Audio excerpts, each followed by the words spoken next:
Hello friends, ये Madeel Ahmed. Welcome to Flutter Glow. आज से हम डाट के एक सीरीज स्टार्ट कर रहे हैं जिसमें हम बिल्कुल बेसिक लेवल से लेकर एडवांस लेवल तक चीज़ों को करेंगे।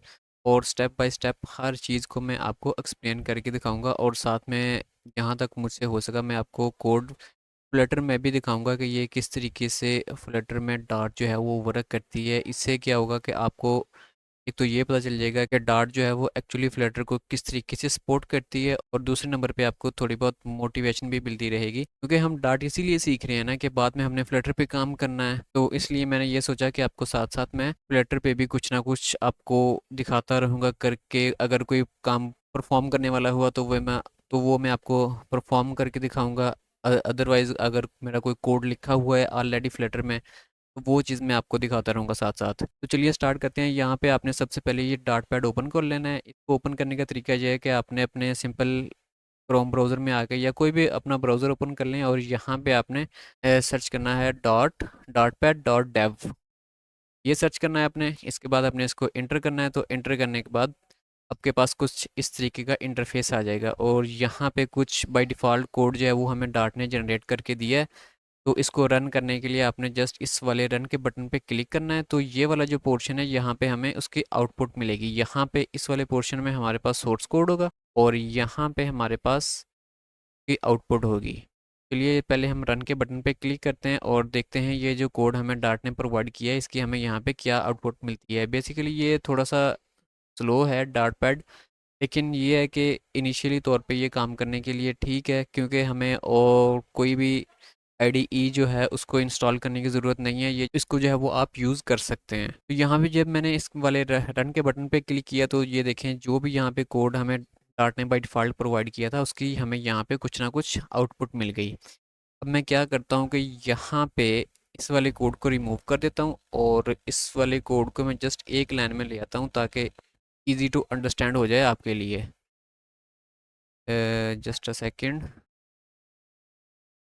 यहाँ पे देखिए, अब ये एक लाइन का हमारे पास कोड आ चुका है।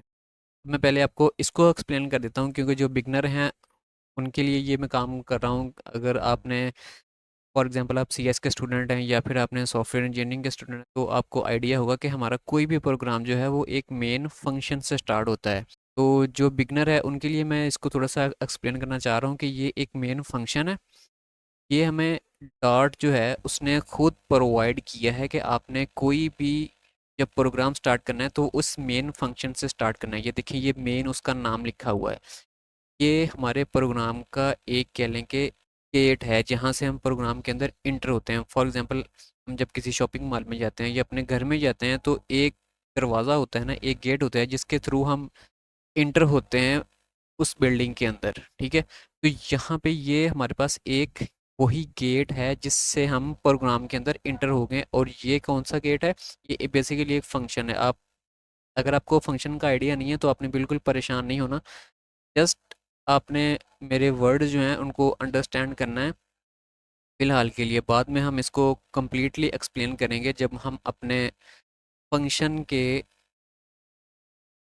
जब हम फंक्शंस पे पहुंचेंगे। तो यहाँ पे ये जस्ट एक मेन फंक्शन है। ये उसके डाटा टाइप है वाइड।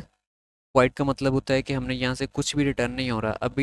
आपको मेरी जिन बातों की समझ नहीं आ रही तो आपने बिल्कुल परेशान नहीं होना इस चीज़ से।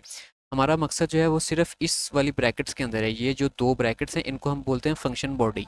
ओके, और ये क्या है? मेन उसका नेम है फंक्शन का। हम इसका नेम चेंज नहीं कर सकते। फॉर एग्जांपल यहाँ पे मेन है तो आप यहाँ से एन को रिमूव कर दें या फिर आप कोई और इसका अपना नाम दे दें, तो वो हम नहीं कर सकते, क्योंकि ये हमें खुद डार्ट ने प्रोवाइड किया है। बहुत सारी लैंग्वेजेस के अंदर ये हमें मेन फंक्शन प्रोवाइड किया जाता है जिसके अंदर रहते हुए हमने सारा काम करना होता है। और अंदर कहाँ पे रहना है? ये वाली जो हमारे पास फंक्शन की बॉडी है, ये कर्ली ब्रैकेट्स, यहाँ पे हमने अपना सारा कोड जो है वो लिखना होता है। ठीक है, चलिए सबसे पहले मैं क्या करता हूँ, यहाँ पे एक प्रिंट स्टेटमेंट लगाता हूँ, प्रिंट।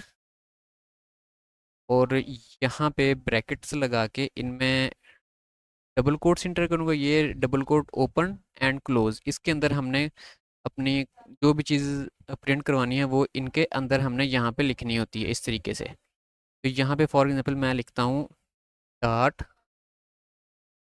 लैंग्वेज। तो यहाँ पे देखिए अब मुझे एक एरर मिल रहा है। ये एरर किस चीज़ का है? ये एरर यहाँ पे उसने नीचे डिफाइन कर दिया है कि एक्सपेक्टेड टू फाइंड, यहाँ पे कोट्स के अंदर उसने सेमीकोलन लिखा हुआ है कि यहाँ पे हमें सेमीकोलन चाहिए। अब ये एरर की एक टाइप है, हमारे पास बेसिकली 3 टाइप्स के एरर होते हैं। एक सिंटैक्स एरर होता है, उसके बाद रन टाइम एरर होता है और लॉजिकल एरर होता है। ये कौन सा एरर है? ये है सिंटैक्स एरर। अब मुझे कैसे पता चला है कि ये सिंटैक्स एरर है? सिंटैक्स एरर बेसिकली उसको बोलते हैं कि अगर हम किसी भी लैंग्वेज के जो रूल्स हैं, ठीक है, उनको वायलेट करते हैं, मतलब कि हम उनको फॉलो नहीं करते, तो फिर ये हमें सिंटैक्स एरर जो है वो देखने को मिलता है और ये इजी टू फाइंड होता है। यानी कि अब ये देखिए इसने मुझे खुद ही बता दिया कि यहाँ पे आपने सेमीकोलन ऐड करना है। अब मैं सेमीकोलन ऐड करता हूँ तो ये एरर यहाँ से रिमूव हो जाएगा। ये देखें यहाँ से एरर रिमूव हो गया, ये रेड लाइन भी यहाँ से चले गई और नीचे से एरर भी रिमूव हो गया। अब ये हो गया हमारे पास सिंटैक्स एरर। फॉर एग्जांपल अब मैं इस वाली ब्रैकेट को यहाँ से हटा देता हूँ तो मुझे फिर से एरर आ जाएगा। तो ये देखें अब उसने मुझे क्या क्या कहा? Expected to find curly brackets, यानी कि ये वाली जहाँ पे ये कर्ली ब्रैकेट क्लोज हो रही है, यहाँ पे मैंने वो ख़त्म कर दी थी ना। तो देखिए अब मुझे उसने यहाँ पे फिर से बता दिया कि आपको यहाँ पे एक कर्ली ब्रैकेट की ज़रूरत है जो कि इस फंक्शन की बॉडी को क्लोज करेगी। तो इस तरीके से हम क्या करते हैं? तो इस तरीके से हम सिंटैक्स एरर को फाइंड आउट करते हैं। ये हमें आईडीई जो होती है वो खुद ही बता देती है। आईडीई बेसिकली किस चीज़ को बोलते हैं हम? इसमें हम अपना सोर्स कोड लिखे रहते हैं। ये हमारा सोर्स कोड है ना, ठीक है, यानी कि एक प्रोग्राम का जो कोर्स है वो हमारा सोर्स कोड होता है, तो इसको हम सोर्स कोड बोलते हैं। तो इस सोर्स कोड के अंदर अगर अगर हमने उस लैंग्वेज के रूल्स को वायलेट किया है तो ये हमें खुद ही बता देगा कि आपने यहाँ पे कुछ रूल्स को फॉलो नहीं किया, तो पहले आप उनको सॉल्व करें। तो यहाँ पे मैं ये ब्रैकेट ऐड कर देता हूँ तो मेरा एरर जो है वो यहाँ से रिमूव हो जाएगा। अब मैं यहाँ पे रन के बटन पे क्लिक करता हूँ तो यहाँ पे थोड़ा सा ये टाइम लेगा क्योंकि ये मैंने आपको बताया कि डार्ट पैड जो है ये थोड़ा स्लो है, लेकिन ये जो बिगनर्स हैं उनके लिए कह लेंगे थोड़ा सा टाइम कंज्यूमिंग तो है, लेकिन मैं ये नहीं चाहता कि आप किसी दूसरी चीज़ों के अंदर जो है वो उलझ जाएं, मसलन आईडीई डाउनलोड करने में और फिर उसमें जो है वो डार्ट को इंस्टॉल करने में लग जाएं। तो आप डायरेक्टली यहाँ पे आके इसको कर सकते हैं। तो यहाँ पे मेरे पास आउटपुट आ गई है, ये देखें, ये थोड़ी सी लेट आई है लेकिन आ गई है। यहाँ पे मैंने एक प्रिंट स्टेटमेंट लगाई और उसके अंदर ये प्रिंट कहाँ से आया? ये भी डार्ट ने हमें खुद प्रोवाइड किया है। इसको बेसिकली हम बोलते हैं, इनको कीवर्ड्स बोलते हैं जो कि डार्ट ने खुद यूज़ किए हुए हैं, ठीक है।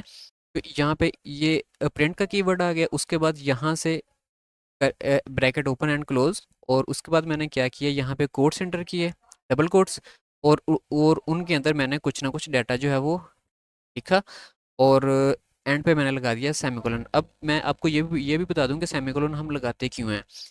बेसिकली हमारा जो कंप्यूटर होता है वो ह्यूमन लैंग्वेज को अंडरस्टैंड नहीं करता। अब ह्यूमन लैंग्वेज कौन सी होती है? फॉर एग्जांपल हम हिंदी बोलते हैं, इंग्लिश बोलते हैं या दूसरी लैंग्वेज बोलते हैं जो कि इजी टू अंडरस्टैंड होती है, उनको हम समझते भी हैं और उनको हम बोलते भी हैं, ठीक है। लेकिन कंप्यूटर को इस चीज़ का बिल्कुल भी आइडिया नहीं है। अब मैंने यहाँ पे लिखा हुआ है डॉट लैंग्वेज, अब कंप्यूटर को नहीं पता कि इसने क्या लिखा हुआ है यहाँ पे, उसको नहीं पता कि डॉट लैंग्वेज क्या है। वो क्या करता है, वो इसको अपनी लैंग्वेज में कन्वर्ट करता है, जिसको हम मशीन लैंग्वेज भी बोलते हैं, उसको हम बाइनरी लैंग्वेज भी बोलते हैं, या उसको हम लो लेवल लैंग्वेज भी बोलते हैं। अब फॉर एग्जांपल मैं अगर आपको यहाँ पे दिखाऊं कि बाइनरी ऑफ ए, तो मैं इंटर प्रेस करता हूँ तो यहाँ पे ये देखें, अब जो ए का लेटर है, अब हमें पता है कि ये ए है, लेकिन कंप्यूटर को इसका पता है कि ये ए है, ठीक है। अगर यूज़र ए इंटर करेगा तो उसने अपनी लैंग्वेज में उसको ट्रांसलेट करके कुछ इस फॉर्म के अंदर ले आना, यानी कि 0 और 1 की फॉर्म जो है वो कंप्यूटर अंडरस्टैंड करता है, वो ये वाली लैंग्वेज को अंडरस्टैंड वो नहीं करता। तो हमें यहाँ पे फिर इसको कंप्यूटर को पता कैसे चलता है? अब यहाँ पे हमारी आईडीई के दरमियान और हमारा जो कंप्यूटर है, इनके दरमियान एक कंपाइलर लगा होता है जो कि कंपाइल करता है हमारे कोड को, और कोड को कंपाइल करने के बाद वो क्या करता है, हमारे कोड को ट्रांसलेट करता है मशीन लैंग्वेज के अंदर या बाइनरी लैंग्वेज के अंदर, ठीक है। ट्रांसलेट करके फिर हमारे कंप्यूटर को बताता है कि यूज़र ने क्या चीज़ इंटर की है, ठीक है। अब यहाँ पे हम बात कर रहे थे सेमीकोलन की, कि सेमीकोलन यहाँ पे क्यों ऐड किया है। सेमी कॉलन हम इसलिए ऐड करते हैं कि ताकि कंपाइलर को ये बात पता चल जाए कि यहाँ पे आके अब ये जब ये चीज़ डिवेल्प हो रही थी, मतलब कि कंपाइलर कह लेंगे जब डिवेल्प हो रहा था, तो उस वक्त जो डिवेलपर्स थे उन्होंने ये चीज़ लैंग्वेज के अंदर डाल दी कि जहाँ पे सेमीकोलन आएगा वहाँ पे वो लाइन एंड हो जाएगी। ठीक है, अब मैं अगर इसको यहाँ पे एंड मतलब कि इसको मैं यहाँ से रिमूव कर देता हूँ तो कंपाइलर समझेगा कि यहाँ पे ये लाइन एंड नहीं हो रही। ठीक है, अब मुझे कंपाइलर को ये बताने के लिए कि यहाँ पे मुझे इस लाइन को एंड करना है, तो मैं यहाँ पे सेमीकोलन ऐड कर देता हूँ। अब यहाँ पे ये देखिए, मैं इसी लाइन को यहाँ से कॉपी करता हूँ और कॉपी करने के बाद अब इसी के आगे मैं पेस्ट कर देता हूँ। ठीक है, अब ये देखें, ये लाइन नंबर 2 के अंदर है ना, लाइन नंबर 2 है। ठीक है, और इसी एक लाइन के अंदर मैंने ये सारा का सारा कोड लिखा हुआ है। अब मैं इसको फिर से रन पे क्लिक करता हूँ तो ये देखें, अब एक लाइन में ये प्रिंट नहीं होगा, ये दो डिफरेंट लाइन में यहाँ पे प्रिंट होगा। ये देखें, क्योंकि अब कंपाइलर को पता चल गया कि यहाँ पे आके एक लाइन को उसने ब्रेक कर देना है। ठीक है, और उसके बाद ब्रेक करने के बाद उसने नई लाइन पे चले जाना है और नई लाइन पे जाके इस वाली चीज़ को प्रिंट करना है, जैसे आपको यहाँ पे आउटपुट के अंदर नज़र आ रहा है। तो आई होप आपको सेमीकोलन की भी अंडरस्टैंडिंग हो गई होगी। ये हमारा एक छोटा सा डॉट का प्रोग्राम था। अब नेक्स्ट वीडियो के अंदर हमने क्या करना है, हमने डाटा टाइप्स को समझना है, सबसे पहले वेरिएबल्स को समझना है। ठीक है, और हम वेरिएबल्स को इनिशियलाइज कैसे करते हैं, और बाकी के जो दो एरर्स हैं जो मैंने आपको बताया कि एक रन टाइम एरर होता है, एक लॉजिकल एरर होता है। ठीक है, उनको भी हम अपनी अपकमिंग वीडियोस के अंदर स्टेप बाय स्टेप एक्सप्लेन करेंगे। तब तक के लिए इतना ही, अपना ख्याल रखिएगा, अपने इस चैनल का भी। अल्लाह हाफिज़।